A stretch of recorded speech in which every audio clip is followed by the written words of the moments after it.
नमस्कार, आप देख रहे हैं खबर Deoria. Sweet team crime branch व औषधि विभाग के गाजियाबाद की संयुक्त टीम के द्वारा कैंसर की दवाइयों की दवाई कालाबाजारी करने वाली टीम के अंतर्राष्ट्रीय गिरोह का भंडाफोड़, 3 हुए गिरफ्तार। बताया जा रहा है कि कैंसर और HIV जैसी दवाइयों की एक्सपायरी और प्लस जो सरकारी सामान होता था उनको लेबलिंग करके बेचता था। क्या है सर पूरा मामला, कितने का माल बरामद है?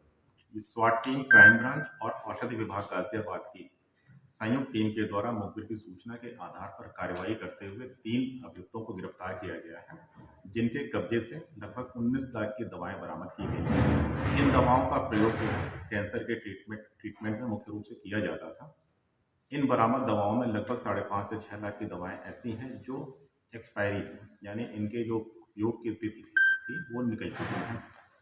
इनके जब पूछताछ की गई तो उसमें एक निकल के आया कि कुछ दवाएं जो काफ़ी कॉस्टली होती हैं, जिनकी मार्केट में वैल्यू 2 लाख से 2.5 लाख के बीच में होती है, इसको CGS सिस्टम में हॉस्पिटल को सीधे सप्लाई की जाती है। वहाँ से इन दवाओं को लेकर उसके ऊपर का लेबल हटाकर उसको मार्केट वैल्यू में इनके द्वारा विभिन्न हॉस्पिटल और नर्सिंग होम में सप्लाई किया जा रहा था। इसके अलावा इनके पास से जो भी दवाएं मिली हैं, इनके ना कोई डॉक्यूमेंट थे, ना कोई इनके पास प्रॉपर पेपर थे, और इनके द्वारा पूर्व में भी इस तरह के कृत्य किए गए हैं, जिसके चलते इनके विरुद्ध न्यायालय में वाद भी पेंडिंग चल रहे हैं।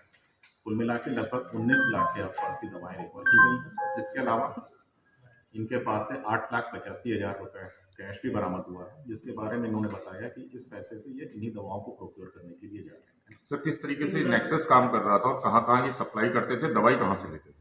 ये पूछताछ में इनसे जो बताया गया है प्राइमरी पूछताछ में, ये पंजाब और दिल्ली से इन दवाओं को प्रोक्योर करते थे। हमें इसमें कुछ फर्मों के नाम और कुछ व्यक्तियों के नाम भी पता चले हैं, जिन पर इन्वेस्टिगेशन की जा रही है।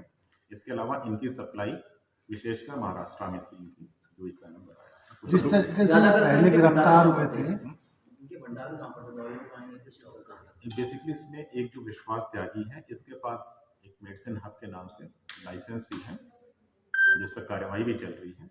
इसको ये यहीं पे स्टोर करता था, उसके बाद इनको सप्लाई की जाती है। सर 2023 में महाराष्ट्र में कोई डेथ भी हुई थी इसी दवाई को लेकर, ऐसा भी कुछ सामने आया है? हाँ, इसमें जैसा बताया जा रहा है कि इसमें 2023 में इनकी नकली दवाओं के कारण ही एक व्यक्ति की डेथ भी हो गई थी, जिसके बाद इनके विरुद्ध वाद ड्रग्स एंड कॉस्मेटिक एक्ट में CGM कोर्ट गाजियाबाद में विजिट किया वो गया। लाइसेंस इसका निरस्त हो गया था, नहीं, क्या वो अभी एक्टिव है इसका लाइसेंस? लाइसेंस निरस्त करने के लिए रिपोर्ट भेजी गई थी, लेकिन अभी वो लाइसेंस निरस्त नहीं हुआ। कोई आदमी गड़बड़ी करते हुए पकड़ा जा रहा है 2 साल पहले, उसके बाद वो बाजार में माल आसानी से खपा रहा है, फर्जी माल भी खपा रहा है, सही माल भी खपा रहा है, कहीं से खरीद रहा है, फर्जी बिलों से खरीद रहा है, फर्जी बिलों पर बेच रहा है।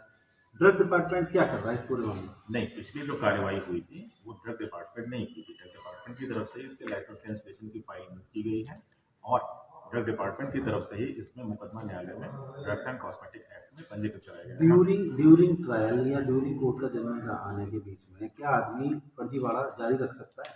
तभी भी इसकी पूरा गिरफ्तारी की गई है। नहीं, 2 साल हो गए उसका फर्जीवाड़ा। तो ये मैनुअल इनपुट या सूचना मिलने में टाइम सर इनकी कितनी बड़ी चैन है, जिस तरीके से ये अभी खुद ही बता रहा था कि मेरे पीछे और भी है, सबको हिस्सा अभी लेना जैसे हम लोगों ने पकड़ा है, इस चेन में 2 लेवल के लोगों को पकड़ा है, सेकंड थर्ड लेवल पे। इसके बाद जो आगे ये कहाँ सप्लाई करता है और फाइनल रिसीविंग एंड उसको लेके, और ये पीछे से कहाँ से प्रोक्योर करते हैं, इनके विषय में जानकारी हुई है। इसमें मल्टीपल चैन है, जिसके बारे में भी इन्वेस्टिगेशन। जैसा आप बता रहे थे कि पंजाब से भी इनके लिंक है, तो क्या पंजाब के अलावा अड़ोसी पड़ोसी देश से भी कुछ दवाएं ऐसी मंगवा रहे थे? देखिए, अभी बहुत इस तरह से किसी देश से मंगा रहे थे या नहीं मंगा